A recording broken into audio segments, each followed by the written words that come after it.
بسم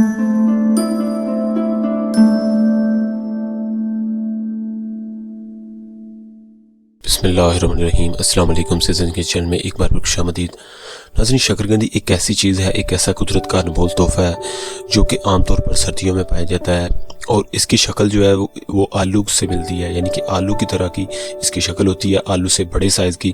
اور یہ جو ہے اس کو انگلش میں سویٹ پوٹیٹوز بھی کہتے ہیں، اور اس کے علاوہ اس کو لوگ مختلف طریقوں سے کھانا پسند کرتے ہیں۔ کچھ لوگ ابال کے کھاتے ہیں یا پھر ویسے پکا کے اس کو کسی بھی طریقے سے کھانا پسند کرتے ہیں۔ تو اس کی چند ایک خاصیت یہ ہے کہ اس میں وٹامن بی، وٹامن سی پایا جاتا ہے، اور اس کے علاوہ اس میں پوٹاشیم وافر مقدار میں پائی جاتی ہے، اور کیلشیم کی ایک ہیوی مقدار اس میں پائی جاتی ہے۔ ناظرین، یہ شوگر کو کنٹرول کرنے میں بہت ہی مددگار ثابت ہوئی ہے، اور اگر کسی کو قبض ہو تو وہ حضرات اس کو کھانا شروع کریں تو اس سے قبض جو ہے وہ رفع ہو جاتی ہے۔ اور اس میں اس کے اور بہت سارے فوائد ہیں۔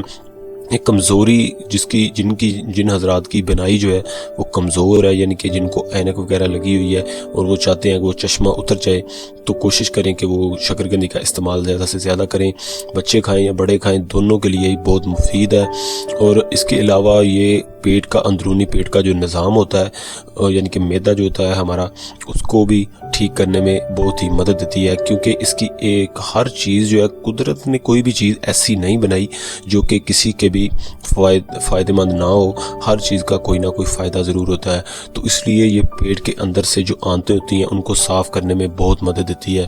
تو ناظرین، اگر آپ اسے نہیں کھا رہے تو آپ آج سے ہی کھانا شروع کریں، انشاءاللہ اس کے استعمال سے آپ کو بہت فائدہ ہوگا۔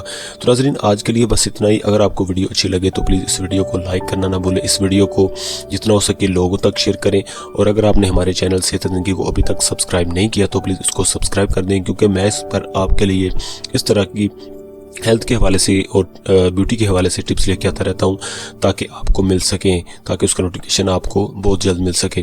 تو ناظرین، آج کے لیے بس اتنا ہی۔ اگلی ویڈیو تک اجازت دیں۔ اللہ حافظ۔